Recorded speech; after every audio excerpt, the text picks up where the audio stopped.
What is going on, guys? In this video I'm going to show you how to do a B-gap blitz that's actually going to come from random spots. Sometimes it'll come from the right B-gap, sometimes it'll come from the left B-gap, occasionally it'll come A-gap, it comes outside. It's really a difficult blitz to block, and it's in a cover 2 shell, which is really nice. A lot of people still to this day struggle to beat cover 2.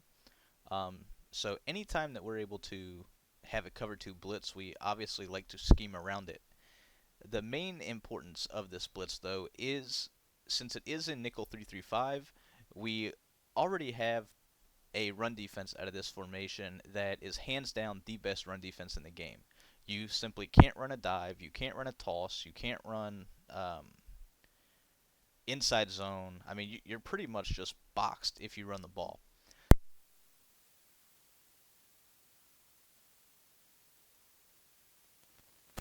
And as simple as showing blitz and generating really good pressure, that's going to really throw our opponent for a loop. As you'll see right here, though, this is an instant replay. This is how the pressure does come, I'd probably say 80-90% of the time. You'll see that the linebacker flies directly in through this left B gap. This is very similar to the slant show 2 blitz that is made waves around the Madden community. Except now we're in a cover 2 shell. So the play itself, we'll go ahead and we'll start from scratch. The play itself is called Crash 2, and it is out of the nickel 3-3-5 formation. So we'll go ahead, we'll call a random play. We'll actually go to a play that we've used before. So Crash 2, the setup is to base a line, show blitz. As soon as the D line is set, you're going to crash them down. You're going to blitz this slot corner on the left and move him in until his angle changes. After that, you want to simply play on this middle linebacker. You do not want to hold left trigger or right trigger when doing this. As you'll see here, the linebacker flies directly up that B gap on the left. So if the opponent blocks a running back on the right, they're going to have a very difficult time stopping this. If the running back is on the left, they do have the ability to stop it every once in a while. Now this kind of got all jacked up. They didn't move the way they were supposed to. But one negative to this blitz, though, is you see that the safeties are kind of in goofy spots for a cover 2 defense. So ideally, you would want to move this safety back deep over to the left, and this guy over here on the right slightly back.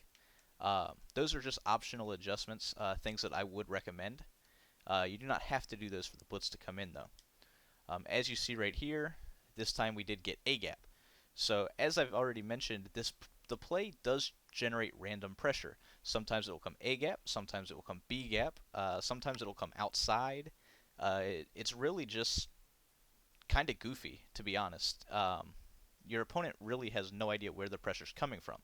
If they block the running back on the left, sometimes it'll come B gap on the right. There's really just no real way to game plan for this coverage. The only thing that you know about this is that it is a cover 2. Here in the next couple of videos, though, we will show you guys how you can do this same blitz out of man defense as well. So one last time, we are going to show blitz, baseline show blitz, excuse me.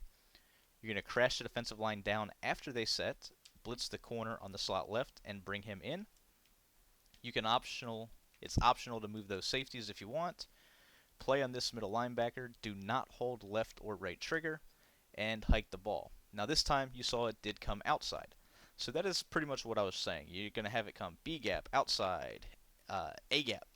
It's just, it truly is hit or miss, and it is 100% just random. So we're going to go ahead, make the same adjustments again. Same stuff we've been doing. This time you see that it does come to B gap as it was intended. So that is the play Crash 2. We will move into the other blitzes in the next couple videos.